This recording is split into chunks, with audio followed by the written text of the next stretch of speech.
大家好，我是主播菲尔，感谢您正在收听《世界奇闻录》。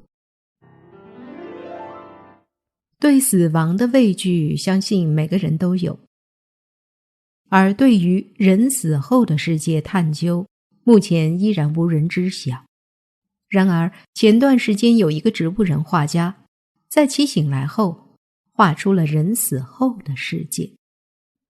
画面的内容震惊了世人，让我们可以一窥人死后的世界面貌。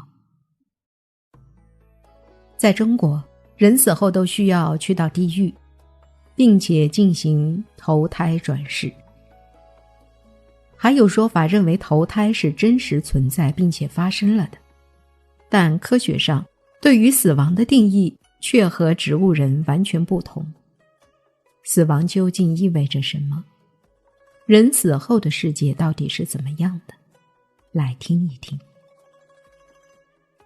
不管多么长寿，人注定还是要死的，在这一方面，与人的老化有着一定的关联。人类的身体是由大约60万亿个细胞构成的，通过复制旧细胞制造新细胞，并进行新旧细胞的更替，身体不断的成长。对此加以控制的是存在于各个细胞内的遗传基因。不过，上了年纪之后，制造新细胞的能力会逐渐减弱，旧细胞则会增加，这就是老化的原因。老化加剧的时候，皱纹就会增加，牙齿会脱落，变得容易得病，身体功能停滞。不久，器官衰竭，就会死亡。万事万物都是一个循环，从宇宙的循环运转到四季往复，生物的生老病死。世界上似乎没有任何一样不重复的事物。地球在重复很久以前曾灭亡的文明。地球只是宇宙中微小的一部分，而宇宙又是什么的一部分呢？或许宇宙的存在只是某个思想，思想造就了宇宙，而宇宙造就了思想，或许又是一个循环。死亡只是循环过程的一个部分，它将造就新的生。人类所能做的只是顺应规律，顺其自然。人从儿童到少年、青年、中年，最后进入老年，这是抗拒不了的自然规律。人在老年以前，各器官的功能健全，运转都很正常。但到了老年以后，身体的各个器官由于常年不停的工作，功能已大不如前，抵抗力也在下降，这时得病的机会就增多了。人体的重要器官得了病不容易治好，就会提前结束我们的生命。其他器官得的病也常危及到我们的生命。虽然科技、医疗事业在当今社会发展很迅速，但癌症这个魔鬼至今无人制服。人体就像一台机器，经正常的磨损，到一定的时间也会报废，意外的事故也会使人受损。无论从理论还是实践上来说，人都不可能长生不老，但人也能适当的延长自己的寿命，比如经常锻炼，保持精神愉悦等等。人生在世只是寄居，死后等待那最终的审判。人死前会感受到什么？或者说，人的濒死感受是什么呢？这在以前的某一期《世界奇闻录》我们都有讲过，大家感兴趣的话可以选择性去收听。人死之后还有知觉吗？长期以来，杀头、脑袋搬家这些词无疑就成了死的代名词。那么人的头颅一旦离开了躯体，在瞬间内到底有没有知觉呢？法国有个聪明的医生终于想出了一个办法。他到死囚中找到一个身体素质好、气质刚烈的江洋大盗，告诉他如果积极配合这一试验，医生愿意付一笔可观的酬金，以抚养他那可怜的母亲。试验的设计是当强盗的头颅一掉下来，医生马上跑上去，拾起他的头颅，呼唤他的名字。如果头颅有知觉，听到呼唤声，就睁开眼睛瞧一瞧。行刑的日子来到了，当江洋大盗被绑赴刑场时，医生相随来到断头台，钟声敲响，刽子手的屠刀落下，头颅滚了下来，医生忙上前去把头颅捧起来，大声呼唤他的名字。只见紧闭的眼睛慢慢地睁开，朝他看了一眼，然后又闭上了。当接着再呼唤他时，眼睛却再也没睁开。医生的研究得到了一个正确的结论：人的头颅离开躯体后，在短期内是有知觉的。曾经有2位德国的显微外科专家发表一份报告，宣称他们使一个人头活了6天，并用技术手段与他沟通。这个人头是一位身手分离的车祸受害者留下的。这2位医生使人头保持大脑功能，并观察其头部神经系统达146小时之久。令人难以置信的是，仪器的记录和监测表明，这个已经搬家的脑袋居然还能清晰地思索并做出决定。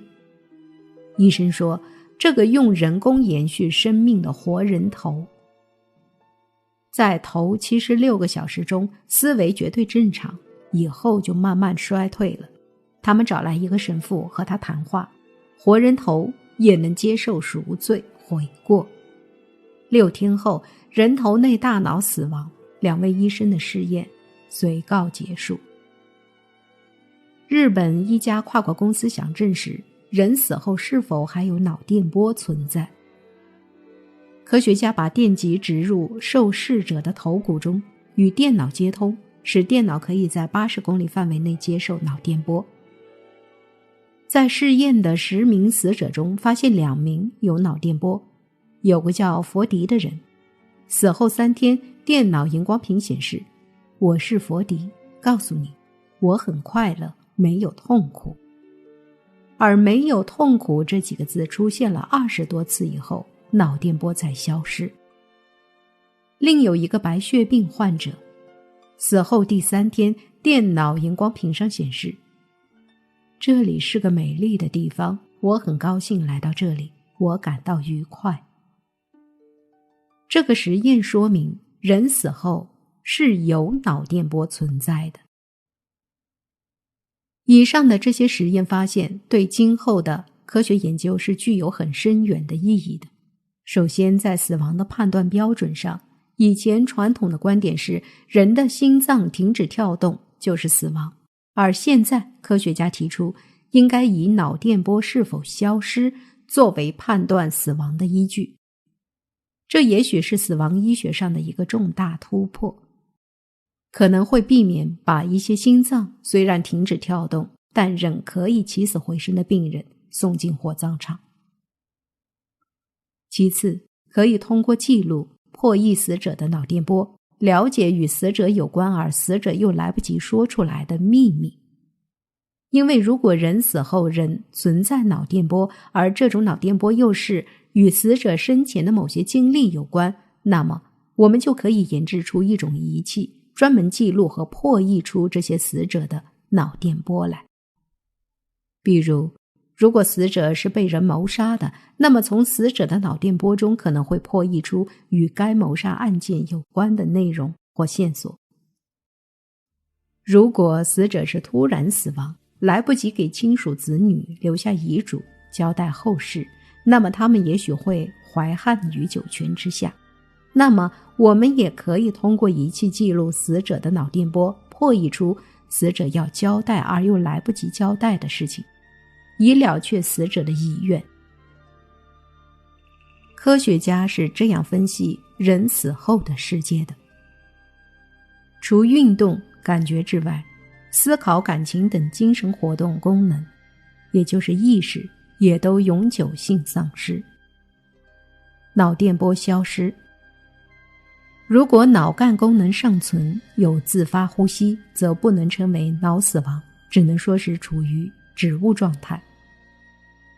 脑干有网状结构、脑神经核、延髓血管运动中枢、呼吸中枢等重要结构。因此，脑干功能丧失意味着上述结构功能停止。网状结构功能丧失导致昏迷，脑神经功能丧失则引起对光反射、角膜反射、眼球反射、咳嗽反射的消失。延髓功能停止则自发呼吸停止，血压急剧下降，直至脑死亡。死亡以后，生物体的残骸成为生物地质化学循环的一部分，残骸可能会被捕食者或者食腐动物吃掉，有机物可能进一步被腐生生物分解，然后回归到环境中，并被食物链重新利用，而不会因为物种的越积越多，地球空间变得越来越小。实际上，从哲学上来说，个体死亡，但是它的遗产、问题、关系等等并没有消失，而是被继承或者被瓜分。在宗教中有轮回的说法，但实际上在哲学中，这轮回是肯定的。趋同进化中，在相似的环境会产生外形相同的生物，这是必然的。人也是一样，相似的环境、相似的教育、相似的经历，很可能会产生两个相似的人生。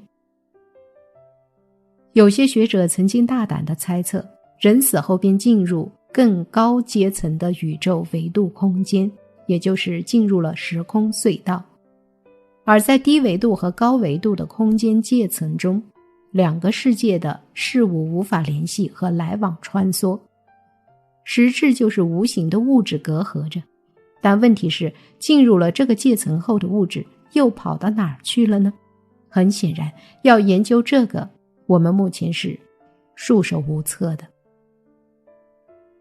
有人也曾提出过大胆而且有点恐怖的假说，宇宙中关于外星人的探索永远在进行着，而外星人也快被发现了。